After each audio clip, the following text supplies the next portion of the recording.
Inselmilkom u nilqakom għal programm ieħor id-dibattitu fejn inħabtu l-idejat, niddibattu l-argumenti u naqblu li ma naqblux kultant ukoll.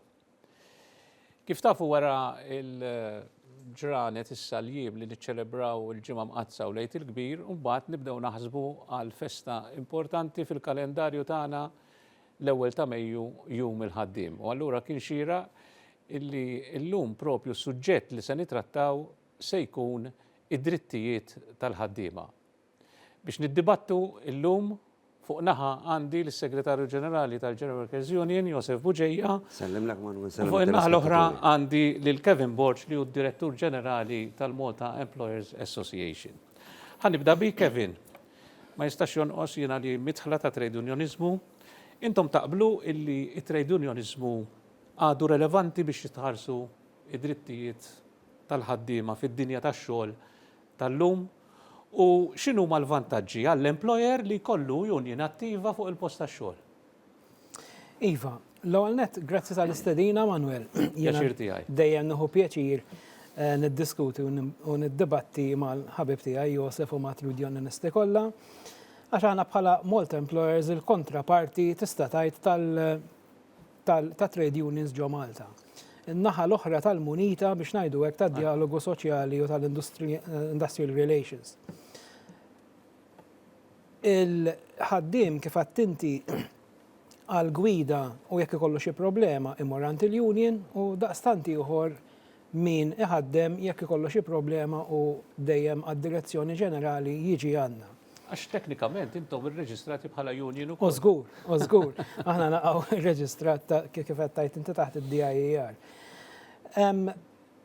Mill-ewwel irrid ngħid illi naħseb bħalissa għandna sitwazzjoni eċċellenti ta' paċi industrijali li inti tista' tkejjilha bil-man days lost minħabba xi industrial relations li jkun hawn bħalissa maħniex qed imbagħtu minn dan xejn affattu u dan huwa dovut naħseb għal sens ta' professjonalità da tajba u rispett reċiproku bejnietna. Allura bil-fors irrid naqbel jiena illi jkun hemm dement li mhux bil-fors imma dejjem naqblu illi jkun hemm ħaddiema illi they join a trade union u l-eżistenza allura ta' trade union biex aħna nkunu nistgħu bħala interlokuturi wieħed ta' naħa l-ieħor tal-oħra meta jkun hemm xi problema niltaqgħu fuq il-livell tagħna ta' trade union u ta' employers biex aħna we iron out dawn l-issues u l-problemi li jkun hemm fid-dialogu soċjali bħala makro manka jekk ikun hemm fuq il-livell ta' kumpanija by company ġifieri. Ma dit tfisser li intom tinkoraġġixxu lill-impjegati li jissieħbu fil-union? Le dak mhux ix-xogħol tagħna li ninkoraġġixxu, però definittivament la ntelfu aħna u laqqas ma nagħtu parir lill-employer li jtellefu jew inkella ma nagħtu parir li forsi għal skopijiet kummerċjali u skopijiet oħra iġiel huwa stess l-employer, pereżempju biex jieħu l-punti tat-tenders, iġiel lill-impjegati jidħlu fil-union għall-iskopijiet tiegħu u mhux għall-iskopijiet tal-ħaddiem. Mela, ħandur fuqek, Josef, meta tqis l-avvanz li sar fil-kundizzjonijiet tal-impjieg u sar avvanz kemm permezz tal-liġijiet, kemm permezz tal-miżuri u inizjattivi li ħabbar u jintroduċi l-gvern matul is-snin, u kif ukoll għaliex naħseb illi l-employers illum il-ġurnata fil-maġġoranza tagħhom jistmaw lil ħaddiema kif inhu xieraq. Allura, x'irwol għandha l-union fuq il-post tax-xogħol illum? Il-klima tas-suq tax-xogħol illum tiskoraġġixxi is-ħobija fil-union? Kienet relevanti, Manuel. Għada relevanti u tibqa' relevanti trade unionizmu u ħanajdlek għal xiex. Il-ħaddiem mexa u mexa l-qudiem matul iż-żminijiet bis-saħħa ta' trade unionizmu u f'soċjetà pluralistika bil-fors irid ikollok żewġ naħat li jitkellmu kif flimkien. Kif qal eżatt sieħbi Kevin, inti titma' min tiddialoga ma' dialogu soċjali.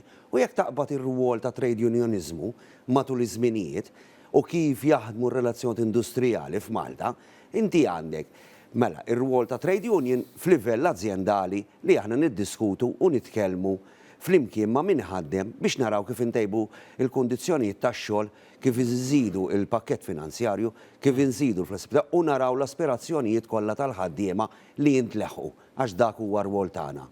Fuq livell nazzjonali, kemm bħala msieħba soċjali kif ukoll fl-Employment Relations Board niddiskutu kontinwament biex intejbu dawk il-liġijiet u nagħmlu dawk il-liġijiet kif għandhom ikunu biex jimxu l-qudiem kemm min ħaddem u kemm il-ħaddiema u naraw li jiġu b'konformità min ħaddem ma' daw il-liġijiet. X'aħna dejjem nitkellmu fuq l-enforcement. Imma tajjeb li ngħidu wkoll li inti m'għandix ikollok l-enforcement jekk hemm liġi li kulħadd trid jimxi magħha u nimxu bil-konformità u nimxu b'dak li suppost l-impjegat hekk jagħmel tantu hekk li meta ma jagħmilx hekk jiġi kastigat. Allura l-employer m'għandux jaqbad u jimxi mill-lon ma' dawk il-liġijiet. U mbagħad għandek fuq livell Ewropew fejn llum anki l-Unjoni Ewropea, anki l-Kummissjoni, meta toħroġ direttiva, ma dix titkellem biss ta' rappreżentanza ta' ħaddiema, imma titkellem fuq trade unions bħala rappreżentanti tal-ħaddiema u jekk tara l-Liquid Minimum Directive il-ġdida li għandha tiġi implementata, qed titkellem fuq trade unions u fuq collective bargaining li dak jagħmluh trade unions biss. U bekk jimxi l-qudiem, ġifieri jekk tara l-pataflun tal-liġijiet li daħlu, il-proposti li għamilna, jekk nibdew nitkellmu bħala ġewek union, tkellimna dwar il-ħaddiema tal-pjattaforma u kemm kien hemm meħtieġa konna 5 pajjiż fl-Unjoni Ewropea li daħħalna din liġi qabel daħlet id-direttiva. Fil-konferenza li jmiss globali ta' l-ILO f'Ġunju li ġej, ħanitkellmu dwar din il-dinja ġdida tax-xogħol. Allura żgur li huwa meħtieġ li jkun hemm trade union nitkellmu dwar il-prinċipju li nitkellmu fuqu li l-valur tax-xogħol jiddetta l-paga u bekk dejna nitkellmu fuq l-equal pay for job of equal value li għandhom ikollu ħaddiema li jaħdmu fuq l-istess post tax-xogħol. U mhux spiċċajna li prinċipju kardinali li kulħadd jaqbad miegħu bdejna nduru miegħu xi employers li bdew jgħidu isma' le, la mhux l-istess employer ma ma nħallsux l-istess, mela f'daqqa waħda ma għax il-prinċipju ta' xogħol, il-xiftja u ġi min ħaddem. U għalhekk huwa essenzjali u dejjem ħajkollok gruppi ta' ħaddiema li huma vulnerabbli li jridu ituhom vuċi, natu vuċi lil ħaddiema biex jersqu jitkellmu u l-aspirazzjonijiet tagħhom jintleħqu.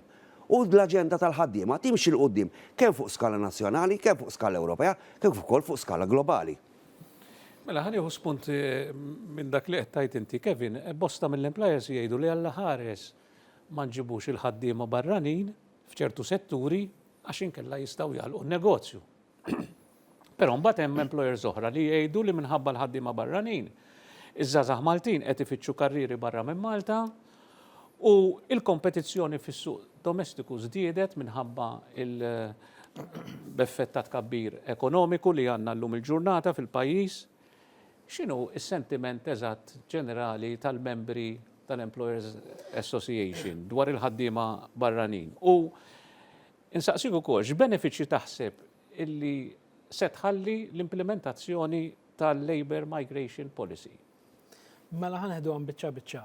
L-ewwel statement li għattinti Manuel ġili għattu jiena anka pubblikament. Jiġifieri aħna il-modell ekonomiku ta' pajjiżna kif irnexxielna inkabru brati għoljin ħafna l-ekonomija tagħna. U r-realtajiet demografiċi tagħna minħabba dawn il-fatturi kollha, il-preżenza tal-ħaddiema barranin illum il-ġurnata hija indispensabbli. U iva jiena ngħid li kieku aħna kellna nagħmlu xi ħaġa drastika biex innaqsuhom jew jekk Alla ħares għaddew ma nkunux nistgħu nsibuhom iktar. ċertu kumpaniji u ċertu setturi sħaħ jieħdu daqqa ta' ħarta kbira. Qed insemmu setturi ta' kostruzzjoni, qed insemmu s-settur tat-turiżmu, qed insemmu waste management, is-saħħa.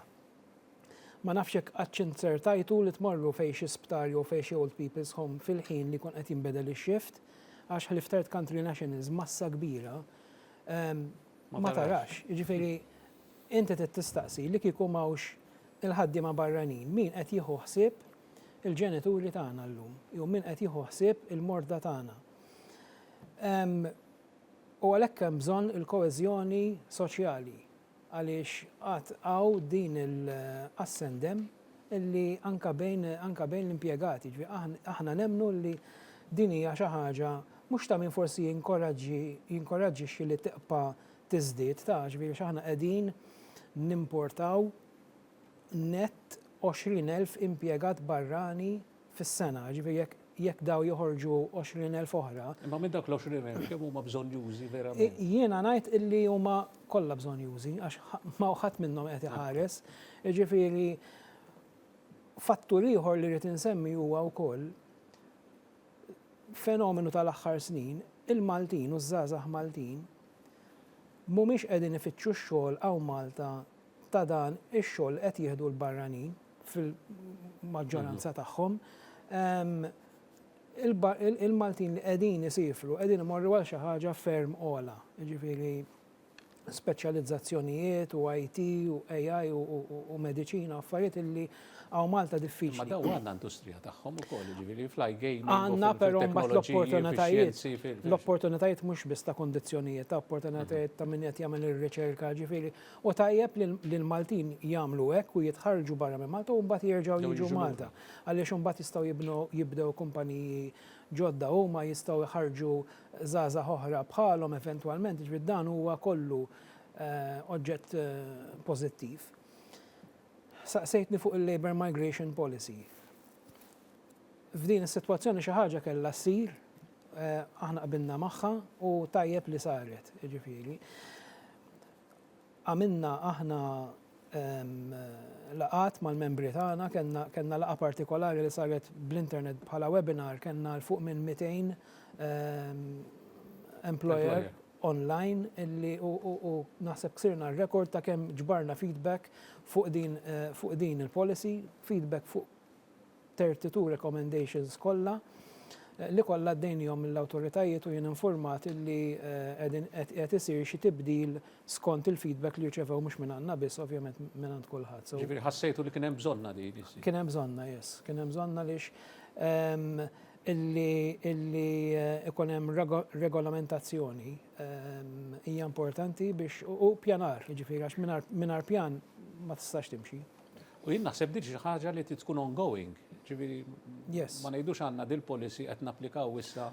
Tkun ongoing u tkun maquda ma' policies oħra, policies ta' edukazzjoni, policies ġifieri ekonomiċi, policies biex inti ma tistax ikollok policy fa' isolation illi ma titkellimx ma' policy oħra li għandha xi miżuri li huma konfliġġenti, ġifieri ħin kollu rridu naraw u dak huwa xogħolna bħala wkoll sieħba soċjali li naraw li jkun hemm armonija bejn il-policies biex l-ekonomija timxi l-qoddim. Josef, taħseb li l-ħaddiema barranin qed iħarbtuh is-suq tax-xogħol jew ħarbtuh il-kundizzjonijiet tal-impjieg ġew imminati minħabba l-preżenza tal-ħaddiema barranin u mill-banda l-oħra jien ngħidlek inti tagħti tort lill-employer li kemm jista' jkun l-ispiża l-pagi jżomma baxxa kemm jista' jkun. Skont kemm iżomma baxxa Manu. Ġifieri hemmhekk li ma naqblux forsi ma' min iħaddem u dwar il-modell ekonomiku. Ara Malta esperjenzat tkabbir ekonomiku bla preċedent. Kulħadd jikkonoxxih tlajna minn 7 biljuni f'10 snin u fi 12 sena għal 21 biljun. Ġifieri triplikajna dak li din nagħmlu. Min jgħid li dan it-tkabbir kollu ekonomiku qed isir minħabba li ġew il-ħaddiema barranin ma jkunx jaf eżatt x'inhu jgħid. Għax dak qed isir bil-ħidma ta' daw il-ħaddiema u l-ħaddiema kollha, għax dejjem li nżommu f'moħħna li anke l-Kostituzzjoni ta' Malta tirrikonoxxi li ir-Repubblika ta' Malta hija mibnija fuq il-ħidma tan-nies. Jiġifieri kollox huwa mibni fuq il-ħidma tan-nies. Imma hemm l-investiment ta' min bħal ma jirrappreżenta Kevin u ċ-Chamber of Commerce ta' min qed jinvesti. Ġifieri jrid ikollok it-tnejn minn nies, inutli li jkollok fabbrika, uffiċini, whatever it is, inti organizzazzjoni tax-xogħol u m'hemmx ħaddiema, allura jrid ikollok il-ħaddiema.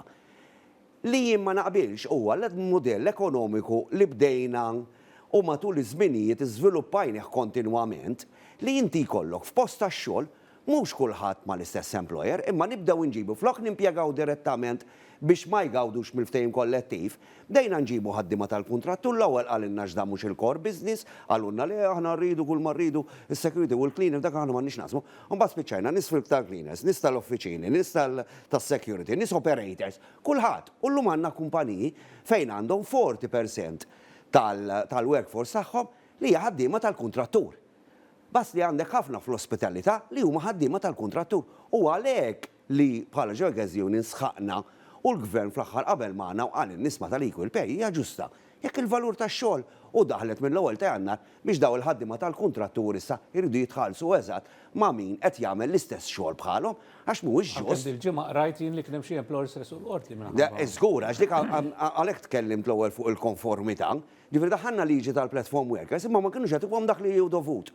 U minn 32 operatur, 29 tresqu l-qorti għax sabu infringements.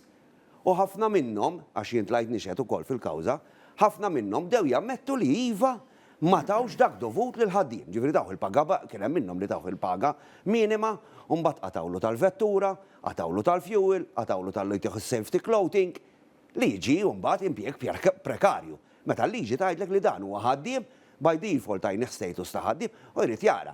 Ġifieri il-ħaddiem barrani meta jidħol u naqbel ma' Kevin li essenzjali, illum daħlu fis-setturi ekonomiċi kollha. Immaġina li kieku għandna kollox hawn mal-100,000 ħaddiem barrani. Immaġina li kieku daw kif qal Kevin jitilqu jsir pass drastiku jitilqu kollha, l-ekonomija tistaġna. Il-benefiċċji li jagħti l-gvern għax da jkun hemm min jgħidlek min ikun kontri jgħidlek isma' dawn ma jħallsux taxxa, bolla kollha jħallsu żgur. Kull min jaħdem ħallas il-bolla. Jifri il-servizzi soċjali, il-firxa ta' servizzi soċjali, child care b'xej, trasport b'xej, eżamijiet b'xej, daw kollha jrid jibdew xi ħadd ieħor irid iħallasom. U għalhekk huma essenzjali barra l-input li qed jagħmlu kulturalment fil-pajjiż, aħna dil-ġimgħa minna okkażjoni, kellna okkażjoni tal-Indjani ġew il-Union, għamlu festival hemmhekk. It-ħtubija l-ħlewa li kien hemm. Ma tistax timmaġina, ġifieri ma nafx għalfejn din il-biża li aħna dejjem konna ospitalità. il-ħaddiema barranin. Hija żgur aħna nirrappreżentaw bej wieħed ieħor bej 7 u 8,000 ikun hemm turnover kbira kif qal Kevin jiġu u jitilqu. U għalhekk binna aħna mal-migration policy għax il-ħsieb tagħha meta bdew jiġu l-ħaddiema barranin kien li daw jiġu fejn hemm il-ħtieġa. Fejn inti toħroġ riklam, m'intix issib ħaddiem u daw jiġu hawnhekk biex jimlew dik il-vaganza li ħadd ieħor ma jrid jimla. Ovvjament il-Maltin qed imorru għal ġob aħjar. U aħna fin-natura tagħna, ġifieri dejjem ngħidu aħna nagħlmu l-itfal tagħna biex ma jbatux daqskemm batejt jien, biex ikollhom impjieg aħjar milli kelli jien. Dejjem hekk ħdimna u llum qed jaħtfu dawk illum il-ġurnata u għalhekk anke l-ħaddiem jibda jimxi. Illum għandek għal kull ħaddiem hawn 7 vaganzi f'postijiet tax-xogħol. Ġifieri 7 impjiegi li qed jiġru warah letteralment. U meta qabel kienu jgħidulna l-job for life spiċċa, issa l-impjegat bajol min su sewwa jagħmel, issa tipprattika.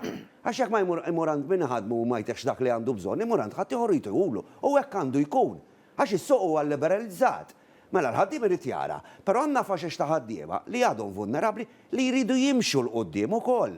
U jeħtieġ li jimxu l-qudiem, u jeħtieġ li jimxu l-qudiem billi bħala sħab soċjali flimkien mal-gvern nieħdu miżuri li jagħtu ħlas xieraq u impjieg diċenti lil kulħadd. Kevin, nisimgħu ħafna dwar l-importanza li neradikaw iċ-cheap labor, ġifieri kemm jista' jkun. Anzi issa d-diskors sar fuq quality jobs, ġifieri kwalità fil-jobs, qed nitkellmu aktar minni jobs, nitkellmu fuq karrieri, ġifieri din hija it-trend ħansejħilek.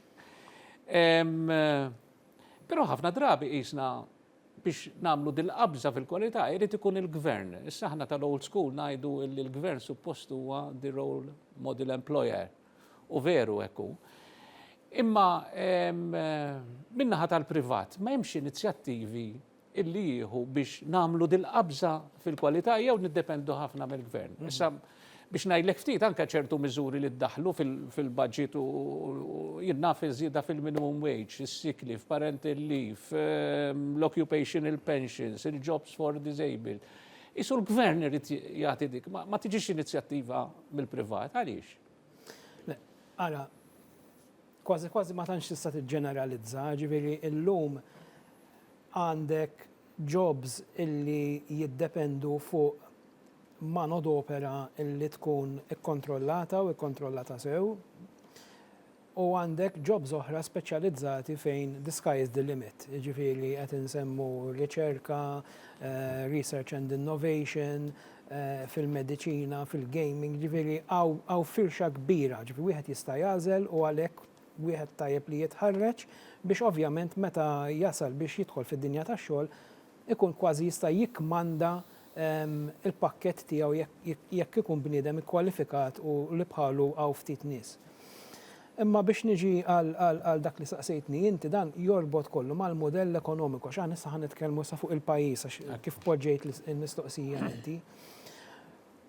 U l-business model allura tal-pajjiż u d-direzzjoni li jagħti l-gvern. U forsi tajjeb li nirreferu ftit għal-passat, mela meta aħna wara li ħriġna mill-indipendenza fis-70s u fl-80s, kenna ekonomija li kważi kienet tiddependi fuq it-turizmu u fuq il-manifattura. Kenna isu cheap labor ta' dak iż-żmien għax konna niffabrikaw it-tessuti u żraben u l-gallettini u ċ-ċikkolata. U fit-turizmu konna nikkejterjaw għall-Ingliż, għas-suq Ingliż biss. Li kienu jgħidulhom the bucket and spade brigade, għax daw kienu jintafaw fuq il-beach, jixorbu l-birra u ma kienu jagħmlu xejn. Pero man fl-80s, fin-90s u kompla jiskorri żmien, l-ekonomija fl-imkien the public and the private sector min jagħti id-direzzjoni kif għadt inti il-gvern u s-settur privat jinvesti, bdejna tilajn skaluna. Ġifieri il-manifattura biex nerġgħu niġu fuqha mbagħad tħanna fil-electronics u tħanna fil-farmaceutika u tħanna fil-aviation u dejjem nitilgħu. Issa dal-aħħar żmien ħassejna anki il-bodies kollha u fi żmien l-MCSD u dana li kellna bżonn qabża oħra fil-kwalità. Għaliex qegħdin inħossu illi l-kondizzjonijiet tax-xogħol fil-waqt illi il-unions u l-ħaddiema tagħna jgħidulna illi hemm bżonn jitjiebu minħabba l-olli tal-ħajja u minħabba kif mhix. Però l-produttività ma kienx tippermetti, ġifieri għax inti ma tistax taqbad u tagħti kondizzjonijiet kif ġiġi mingħajr ma tara inti kif se tkun milqut competitively għax aħna qegħdin dejjem nikkompetu ma' qbija tad-dinja. Ġifieri ħadd ma jista' jekk inti m'intix kompetittiv, you're out of business, u jintilfu l-jobs, dik hija responsabilità. U għal daqstant qegħdin naraw kif jista' jinbidel il-modell ekonomiku biex aħna nkomplu mixin fl-evoluzzjoni kif semmejna mis-60s u mis-70s sal-lum biex ikonna ekonomija illi tkun tirrispekkja iktar ir-realtajiet demografiċi tagħna u x'risorsi għandna. La għandna ħafna art, aħna għandna ħafna nies, we have to do more with less, ġifieri intejbu l-kwalità, nżidu l-valur miżjud, jekk inżidu l-valur miżjud, aħna nistgħu niċċarġaw iktar ta' dak illi aħna nipproduċu u nbijaw biex inkunu nistgħu naffordjaw nagħtu kondizzjoni ta' aħjar lil ħaddiem. F'dan kuntest, Kevin, għax kif għadt inti għaw diversi setturi, għaw entrepreneurs li għandhom business enormi u jħadmu ħafna nies. Għaw il-businesses tal-familja, għaw il-self-employed, ġifiri, f'dil modell ekonomiku qed tinkorporaw il-kulħadd li qed taspiraw għalih intom? Il-modell ekonomiku mhuwiex ħajajt eżattament inti x'tista' tagħmel jew x'għandek tagħmel. Jiġifieri il-modell ekonomiku jagħti l-viżjoni, il-viżjoni hija viżjoni ta' kwalità u viżjoni ta' value added li mbagħad inti trid timxi, you go down the supply chain kif jgħidu, u mbagħad inti ovvjament għandek setturi ewlen mela qed ngħidu fabbrika jew lukanda kbira jew sptar, per eżempju, u mbagħad għandek min jissupplixxi issa għandek specialized companies illi kollhom bżonn specialized people u specialized machinery biex jissupplixxu. Però mbagħad għandek min ovvjament jagħmel affarijiet anċillari, ovvjament inti titilfirxa kollha għax inti f'pajjiż u f'Malta mhux kulħadd professur u mhux kulħadd huwa espert jew engineer, ġifieri toħloq ix-xogħol lil kulħadd. U nerġa' ngħid għalhekk tajjeb li bniedem ikun imħarreġ u kwalifikat għax inti skont ma kemm tkun ikkwalifikat, inti tkun tista' tiffittja f'dik l-ekonomija. Mela, f'dan it-tibdil kollu, ġifieri suq tax-xogħol jinbidel il-ħin kollu. Għalhekk tibqa' relevanti trade unionizmu. Min jaf kif se jkompli jinbidel wara li smajna lil Trump iħabbar Ġabdejna diskussjonijiet, Manuel. it-tarif uġvera. Ma' kumpaniji li għandhom interess Amerikan u bdejna diskussjonijiet magħhom biex naraw l-impatt fuqhom. X'met inti għandek ekonomija globalizzata, mela kulħadd ħajġi affettwat. Għax Malta jsiru parts ta' makkinarju li jiġi muntat ġo karozzi Amerikani, pereżempju. Issa li kont se nsaqsik jiena Josef huwa, ġifieri fil-kontest ta' dawn it-tibdiliet fis-suq tax-xogħol. hemm bżonn li jinbidlu l-liġijiet tax-xogħol. Pereżempju, ħantik eżempju, kultant nisimgħu fuq il-work-life balance, nisimgħu fuq il-right to disconnect. Il-wage regulation orders hemm xi 31 naħseb ilhom hemm mill-50s. Mela. Ġifieri, hemm bżonn ħanaġġornaw, qegħdin naġġornaw għal. Ħanajlek l-ikbar problema li għandna naħseb bħala pajjiż hija l-kapaċità tagħna. Ġifieri iva, il-Work Regulation Order għamilna konna grupp żgħir, għamilna proċess jieħ biex irrevedejnihom u rajnihom kollha. Ovvjament issa ħajmorru fit-tieni proċess li nanalizzaw kollox u nitilgħu l-Employment Relations Board biex imbagħad jiġu diskussi hemmhekk. Imma n-nies huma limitati, allura kollox irid jistenna. Għamin daħħalna diversi liġijiet li kien hemm ħtieġa għalihom. Daħħalna tal-platform worker għax id-dinja tax-xogħol qed tinbidel. Daħħalna tal-equal pay. Daħħalna dwar il-kwistjoni tal-emergency leave u kif għandu jiġi trattat ukoll l-emergency sick biex ma jkunx hemm abbużi ma nagħtu drittijiet ġodda. Għax hemm ħtieġa għalihom, illum id-dinja m'għadix, il-bniedem m'għadux u hekk għandu jkun jaħsib ma jridx ikun li l-bniedem qiegħed hemm max-xogħol, imma x-xogħol għall-bniedem. Allura rridu nakkomodaw il-ħaddiema. U daw l-aspirazzjoni ta' daw il-ħaddiema iridu kontinwament jinbidlu. L-aspett leġislattiv jiena l-uniku problema li għandi li tant id-dinja tax-xogħol qed tinbidel kontinwament li qed inkunu tard meta ndaħlu leġislazzjonijiet ġdodda. Eżempju s-sena għaddi daħħalna liġi aħna li jien laqqas kelli għaddi li ma stajniex li kien hawn nies li għadhom mhux jieħdu l-payslip.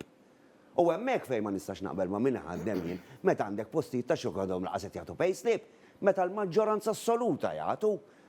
U dak li jien inkun irrid nara meta tkellimna dwar ir-remote working. Mela, meta kien hemm in-neċessità ħafna postijiet tax-xogħol akkomodaw lil ħaddiema biex jagħmlu remote working. Wara żmien, wara li għaddiet il-COVID, li għaddiet terġa' tidħol għax-xogħol, terġa' tidħol għax-xogħol, terġa' tidħol għax-xogħol, terġa' tidħol għax-xogħol. M'għaliex jekk ħadmet. Għaliex ma nibdewx niddiskutu konċetti, għaliex ma ndaħlux il-4 day week, għaliex ma niddiskutuwiex. U naraw l-impatti, u naraw fejn nistgħu nagħmlu. Għaliex? X'inhu ma Għaliex għadna nkejlu Kevin? Manuel fuq l-40 sija. Għaliex għadna nkejlu fuq l-40 sija xogħol. Ma nagħmlux il-production. Ġifri jekk jiennek niktib lek ktib f'ġimgħa f'40 sija u niktab l-istess ktib f'30. Inti mhux iktib rid. Għaliex ma niddiskutuhomx dawn il-konċetti. Xi tajt għalija di? Kevin? Dawk li ma jagħtux il-payslip naħseb mhumiex membri tal-Malta Employers għax kieku kienu jkunu jafu għax aħna il-ħin kollu inħampku fuq li inti taderixxi mal-regolamenti. Però Josef semma il-remote working. Dina saret importantissima għal ħaddiem.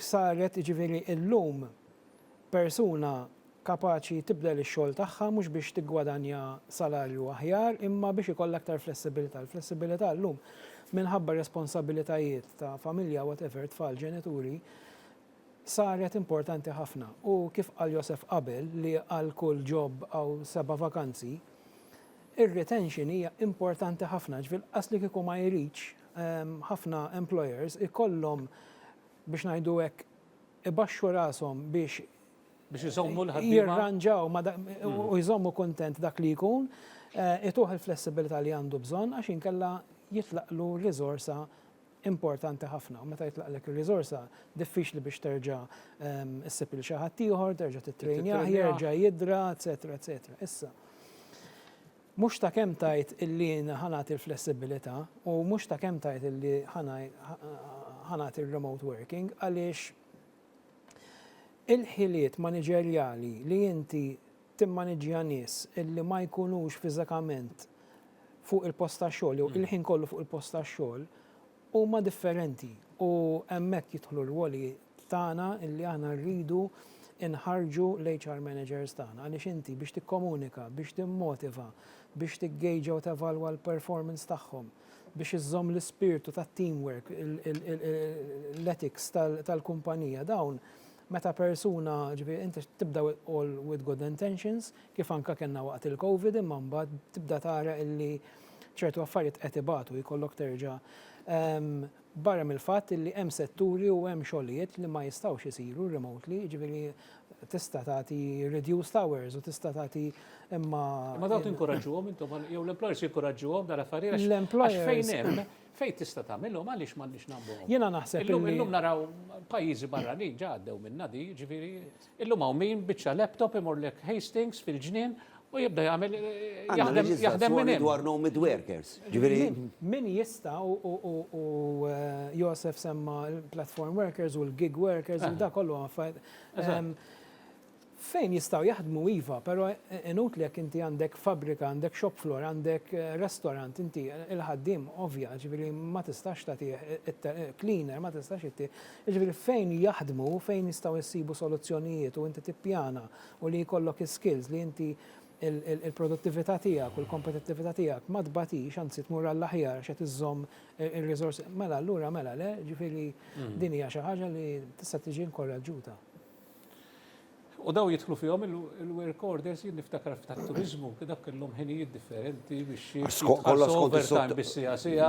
U għax kull settur għandu il-ġranet normali differenti tiegħu, ġifieri iva jidħlu fihom. Ma l-punt li qajjem Kevin li jekk hemm bżonn ikun hemm iktar flessibilità minħabba. Kulħadd jitloba Manuel illum. Imma jien nieħu pjaċir nisma' lil Kevin qed nirrekordja l-programm biex meta nkunu flaqat anke ma' sħab soċjali ħan ikkwotah. Għax ir-reżistenza li nsibu mhux mill-assoċjazzjonijiet, imma minn min ħaddem biex idaħħal hija enormi. Issa jien m'iniex nipretendi le, ma nistax nitlob li nurse taħdem mid-dar remotely, jew cleaner jaħdem remotely, imma fejn ikun hemm back office li jistgħu jaħdmu għaliex ma jaħdmux. Jien kont wieħed milli ħafna kont favur tagħhom u kont ngħid isma' għandha tkun 100%. Illum ma ngħidx hekk, imma 20% tal-ħin jew nofs il-ħin hija għaliex le. Għaliex le. Nejnu l-ambjent, nejnu l-problema ta' traffiku, nejnu l-persuni. U għandna leġiżlazzjoni li rridu ntajbuha. Inna ġa 3 snin nitolbu li din leġiżlazzjoni tiġi mtejba ta' teleworking biex ikun hemm insurance biex nilqgħu għal kollox. Imma mhux ngħidu għax kien hemm min jipprova jabbuża mela naqtawha le, kien hemm min u ħarġet statistika mill-NSO li qalet li l-ħinijiet tax-xogħol minn 40 sija żdiedu għal 40 sija u 20 minuta x'dak li jkun id-dar ikun fadallu ftit ħin jgħidlek ħa neħlisa dil-biċċa xogħol minn nagħmilha għada. Dwar tal-right to disconnect. Iva, għax ħafna employers jgħidu rridu nagħmlu working more with less. Hija, but we are burning people. Biex umad ma għandux ngħidu ma xarna ħafna mental health problems. Hija għandna nies li jibqgħu 24 hours connected bil-blom u jintalbu. U għalhekk tlabna li jkun hemm biex nipproteġu l-well-being tal-ħaddiema u tas-soċjetà in ġenerali. Il-ħin ma jippermettinniex ma nafx kif għadda, ġifieri kolli nagħmel programm ieħor. Għandha ħafna mistoqsijiet. Nixtieq inżid biċċa oħra, ġifieri għax di tar-remote fejn qed insemmu li għandek inti xogħlijiet li jistgħu jsiru anke fl-istess azienda, ġifieri jista' jkollok fabbrika li l-back office ikunu id-dar u x-shop floor ikunu bil-forsa hemmhekk, il-cleaners bil-forsa ikunu hemmhekk. U tikkrea animożità bejn kollegi, jiġifieri għax dawk jistgħu aħna dak qegħdin id-dar u aħna qegħdin hawn anke waqt il-COVID ġraddin, jiġifieri dik irridu noqogħdu attenti wkoll għaliex illum qed jinħass l-istudenti they are keeping away minn ċertu linji ta' taħriġ għax jafu li jekk jieħdu dik il-linja, per eżempju nurses, kif semma. Ma nistax immur telework. Allura dika ma nsirx nurse biex jiena nkun nista' nagħmel telework. Mela, ħan iġi għall-aħħar mistoqsija. Ħanajda lilek, però ħan ħodlok naqa' sekondi biex nieħu reazzjoni ta' kif Illa lix fil-bidu li bdejna l-programm jiena Kevin qal aħna ninkoraġġixxu il-membership fil-xismu. Issa inti għaliex temmen illi impjieg taħt ftehim kollettiv huwa iktar rakkomandabbli biex ma ngħidx aħjar minn impjieg kuntratt individwali privat. Għax illum it-trend hawn ħafna nies imorru jagħmlu kuntratt individwali. Statistikament turi li l-kundizzjonijiet tax-xogħol taħt ftehim kollettiv huma ħafna aħjar minn postijiet tax-xogħol fejn m'hemmx. U tantu hekk li anke l-Unjoni Ewropea qed tinkoraġġixxi li bil-Adequate Minimum Wage Directive il-collective bargaining jitla sa 80%. Ġifieri mhux qed ngħidu aħna biss, imma tissir U għalhekk bħala ġew nipromovejna ħafna, iżda di xi ħaġa li ma jaqblux magħha l-employers, jiena qatt kemm bħala ħaddiema u kemm bħala employers għandhom ikunu fl-associations jew membri fi trade unions b'mod awtomatiku, għax il-collective bargaining u ngħidlek din l-imbeżżew li ħajkun hawn disgwida, da meta ġew biex jidħlu l-korpi disciplinati kien qalu li ħajkun hawn anarkija fil-pajjiż. Ilhom fuq 10 snin u ma kien hawn l-ebda anarkija u għamilna 3 ftehim kollettivi differenti għal korpi. Ġifieri kull korp kellu 3, issa bdejna ħanibdew l-lum bdew jiddiskutu collective agreement ieħor. Ġifieri dali jkun hemm dat-taħwit kollu. Le, għaw relazzjoni tajba, għaw paċi industrijali kif semma, għandna liġijiet li jippermettu li nimxu lej xulxin, mhux nikkonfrontaw il-xulxin, għandna kwistjonijiet li ħlesnihom bħal tal-kola li allura l-aspett inflazzjonarju dajneħ il-barra, però għandna wkoll ħaddiema li jridu jimxu l-qoddim u semmejtom inti għandna dawk ta' cheap labor li jiġu abbużati, ħaddiema tal-kontrattur li jiġu sfruttati ma jitħallsux, rejnhom il-qorti u provati. U employers li jammettew li jagħmluhom għaliex m'għandhomx ikunu protetti. Għaliex m'għandhomx jingħataw vuċi daw il-ħaddiema, għaliex m'għandhomx jimxu l-qoddim ukoll. F'din is-soċjetà kulħadd ħaqqu dħul diċenti u ġob xieraq. U għalhekk ippromovejniha kemm il-darba li jkun hemm trade union automatika enrollment f'kull trade union tal-għażla tiegħek, l-employers ma jaqblux. L-affarijiet tagħhom m'għandhomx dritt jitkellmu fuq l-ismijiet. Fuq il-ħaddiema. Fl-aħħar irnexxilek iġġellidna. Mhux l-iskop. Eh. Ma naqblux, niftehmu li ma naqblux. Aħna il-kelma obbligatorja, compulsory u bil-fors ma naqblux magħha. Ġifieri jekk hemm issues with drilling fejn hemm l-issues unsolvuhom, imma ma nagħmlux blanket measures illi aħna we oblige in-nies bil-fors u kulħadd li jidħol ġol union. Għax dana hemm dritt sakrosant tal-għażla, jiena nista' nagħżel nidħol ġol union jew ma nidħolx. U naħseb li dik hija l-aħjar triq. Jekk tkun automatika ma jkollok l-opt-out bħala individwu taċċettawha? Hija xorta.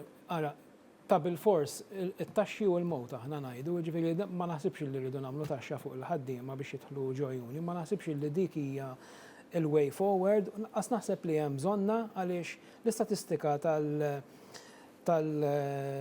xejdu l-density, tal-union density Malta hija għolja, l-average tal-OECD minn li għajda. Mela, ċeħdek ma tkunx donna di. Kevin qed nieħu pjaċir li jgħid, qed nisimgħu, però għandkom membri minn tagħkom li jċaħdu lil ħaddiema milli jidħlu fi trade union. U rejtkom kuntratti fejn jgħidu li inti tkun membru fi trade union huwa konflitt mal-impjeg tiegħek u ma ħallewhomx. Għandkom kuntratti oħrajn u rejtomkom fejn jgħidu li jekk inti tidħol membru fi trade union, dan il-kuntratt tal-impjeg jiġi spiċċut u null and void. Daw ma membri tagħkom issa, ma tistax tajt, permettili, saħallejtek titkellem anzi tajtek mill-ħin tiegħi. Inti ma tistgħux tajdu li ma jiġrix hekk għax rejtomkom. U rejtomkom diversi trabi. Kuntratt ta' impjieg fejn jgħid conflict of interest li inti tkun membru fi trade union, meta hawnhekk Kevin qed jgħid bħala direttur ġenerali tal-MEA, fejn qed jgħid aħna ħalluhom liberi li jagħmlu li jridu mill-membri tagħkom mhumiex. Dan il-kontratt li qed isemmi ma rajtux. Mhux inti, mhux inti. Jiena ma rajtux. U jiena qed mal-MEA jagħti. fejn ikun hemm problema with drilling. Però jekk tidnorjulek issa. Tajjeb ħafna, ikonna nifu hawnhekk għax il-ħin skada, grazzi ħafna tal-interventi interessanti ħafna tagħkom. Nirringrazzjakom tal-parteċipazzjoni tagħkom. Mela, id-dibattitu tagħna jieqaf hawn, aħna niltaqgħu magħkom wara il-jiem tal-ġimgħa mqazza, u allura ngħidilkom lejt it-tajjeb ukoll. Il-konklużjonijiet bħas-soltu għamluhom intom. Inselmilkom.